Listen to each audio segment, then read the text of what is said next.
आज का आपका टॉपिक है डाइजेस्टिव सिस्टम ऑफ बैलनोग्लासस। इसके अंतर्गत कुछ हेडिंग है, उतना ही हमको पढ़ना है। बैलनोग्लासस का पाचन तंत्र क्या होता है देखते हैं। एक समरी बना लेंगे। सबसे पहले इंट्रोडक्शन पढ़ेंगे, उसके बारे में हम जानेंगे पाचन तंत्र क्या होता है। फिर कंपोनेंट ऑफ डाइजेस्टिव सिस्टम, पाचन तंत्र के घटक क्या क्या हो सकते हैं। तो सबसे पहले है एलिमेंट्री कैनाल। एलिमेंट्री कैनाल के कुछ भाग होते हैं: mouth, buccal cavity, pharynx, oesophagus, intestine, last में एनस। माउथ से लेकर एनस तक पढ़ना है आपको एलिमेंट्री कैनाल में। नेक्स्ट हेडिंग क्या होगी? Food, feeding and digestion. फिर वो क्या करेंगे आप लोग, हेडिंग डालेंगे कि वो भोजन कैसे करता है और उसमें पाचन कैसे होता है। और सबसे लास्ट में कंक्लूजन। ये पढ़ने के बाद निष्कर्ष क्या निकला ये हम देख लेंगे। इंट्रोडक्शन हेडिंग डालेंगे, देखेंगे क्या होता है। The digestive system of Balanoglossus is very simple, it is modified according to its habitat. Balanoglossus का पाचन तंत्र बहुत ही सिंपल होता है, बहुत ही साधारण होता है और यह उनके रहने या आवास स्थान के अनुसार मॉडिफाइड रूपांतरित हो जाता है। फिर है कंपोनेंट ऑफ डाइजेस्टिव सिस्टम। पाचन तंत्र के घटक की बात करते हैं। The digestive system of tongue worm is consist of following component. जो टंग वर्म का पाचन तंत्र होता है उसके निम्नलिखित घटक होते हैं। फर्स्ट है alimentary canal. It is complete and straight tube. यह कंप्लीट होता है और क्या होती है, सीधा ट्यूब होता है। It is running between mouth and anus. यह माउथ से एनस के बीच में क्या करता है, रन करता है, मतलब वहाँ से वहाँ तक पाया जाता है। It is support its length by the mesenteric. इसकी जो लेंथ होती है, लंबाई होती है, वो सपोर्ट की जाती है मेसेंट्रिक के द्वारा। It's wall is made up of ciliated epithelium covered externally by basement membrane. जिसकी दीवार होती है वह बनी होती है सीलिएटेड एपिथेलियम की, जो ढकी होती है बाहर की तरफ से बाई बेसमेंट मेम्ब्रेन, जो बेसमेंट मेम्ब्रेन के द्वारा ढकी हुई होती है बाहर से। But muscle layer are absent. लेकिन जो मसल की लेयर होती है वह एब्सेंट होती है, मसल लेयर इसमें नहीं पाई जाती। The alimentary canal composed of following component. Alimentary canal क्या होता है, कुछ भागों का बना हुआ होता है या कुछ घटकों का बना हुआ होता है। हम बात करते हैं माउथ की। It is wide and circular opening located ventrally between the proboscis. यह चौड़ा गोलाकार खुला हुआ भाग होता है जो स्थित होता है ventrally between the proboscis stalk and collaret. जो प्रोबोसिस स्टाक और कोलरीट के बीच में पाया जाता है। According to Knight and Jones in 1952, it can be closed और open but it does not remain open.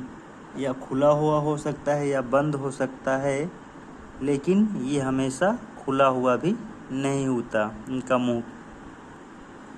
Next heading होगी buccal cavity. Mouth open into buccal cavity. जो मुंह होता है वो कहाँ खुलता है, बक्कल कैविटी में खुलता है। It is short area which is located near the collar region. यह छोटा सा भाग होता है जो कॉलर रीजन के पास में उपस्थित होता है। Its epithelium wall containing glandular goblet cell. इसकी जो एपिथेलियम सेल होती है वह ग्लैंडुलर गोबलेट सेल रखती है। It secretes some mucus. या म्यूकस स्रावित करती है विच हेल्प इन डाइजेशन, जो पाचन में सहायता करते हैं। फिर बात करते हैं फेरिंग्स की। It lies in the branchial region of the trunk. या ट्रंक के ब्रांचियल रीजन में स्थित होता है। Its wall bear a longitudinal constriction. इसकी जो दीवार होती है वह लॉन्गिट्यूडनल कॉन्स्ट्रिक्शन धारण करती है।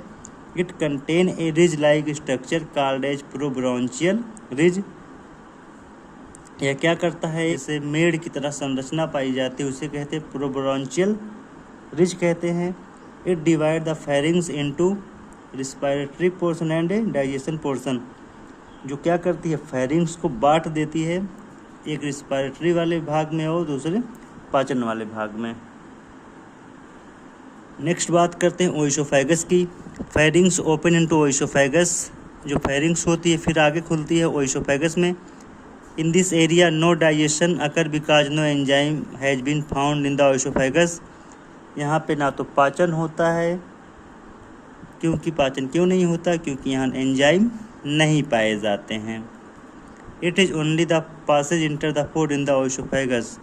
या क्या करता है, सिर्फ क्या कर रास्ता प्रदान करता है भोजन को ओइसोफेगस में जाने के लिए। Post branchial canal region is found. यहाँ पे पोस्ट ब्रांचियल कैनाल रीजन भी पाया जाता है। फिर हम बात करते हैं इंटेस्टाइन की। Oesophagus open into intestine. Oesophagus आगे फिर खुलता है इंटेस्टाइन में। It is located in the trunk, या स्थित होता ट्रंक वाले भाग में। 2 region are found in the intestine. Intestine के 2 भाग पाए जाते हैं, hepatic region, post hepatic region. होते क्या हैं देख लेते हैं। The hepatic region of the intestine is highly vascular. जो हिपैटिक रीजन होता है वह इंटेस्टाइन क्या होता है, बहुत ही ज़्यादा वैस्कुलर वाला भाग होता है। It contain numerous finger like projection called as hepatic caeca. इसमें कुछ उंगली की तरह संरचनाएं पाई जाती हैं, उसे क्या कहते हैं, हिपैटिक सेकी कहते हैं। फिर एनस क्या होता है, it is the last part of the intestine. यह इंटेस्टाइन का लास्ट भाग होता है। Posteriorly the intestine open by a circular aperture. पीछे की तरफ जो इंटेस्टाइन खुलता है एक गोलाकार छिद्र के रूप में खुलता है, उसे हम लोग एनस कहते हैं। Which is covered by sphincter muscle. जो ढका होता है स्फिंक्टर मसल के द्वारा। फिर आप हेडिंग डालेंगे food feeding and digestion. We know that Balanoglossus is a ciliary feeder.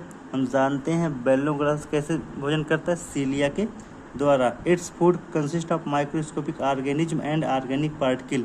इसके जो भोजन होते हैं वह छोटे छोटे जीवधारी होते हैं और कुछ कार्बनिक पदार्थ होते हैं। Present in water and bottom of sand. जो पदार्थ मतलब जो भोजन की कण होती हैं पाए जाते हैं जलधारा में और बॉटम ऑफ सैंड पे। The pre oral ciliary organ produce water current from which food inter through the mouth buccal cavity pharynx oesophagus and intestine. जो मुख से पहले सीलियरी ऑर्गन होते हैं वह जलधारा उत्पन्न करते हैं, उससे इनके मुंह में भोजन जाएगा और माउथ में जाता, बकल कैविटी में जाता, फेरिंग्स ओइसोफेगस और इंटेस्टाइन में भोजन जाता है।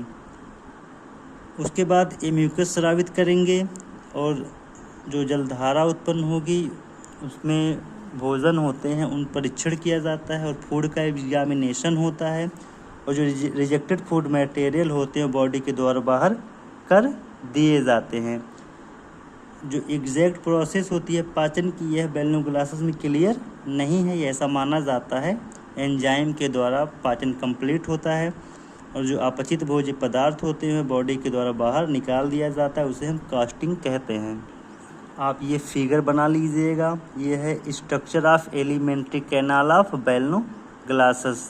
बेलनोग्लासेस के पाचन तंत्र का यही फिगर है, आपको ये पेपर में बनाना ही होगा।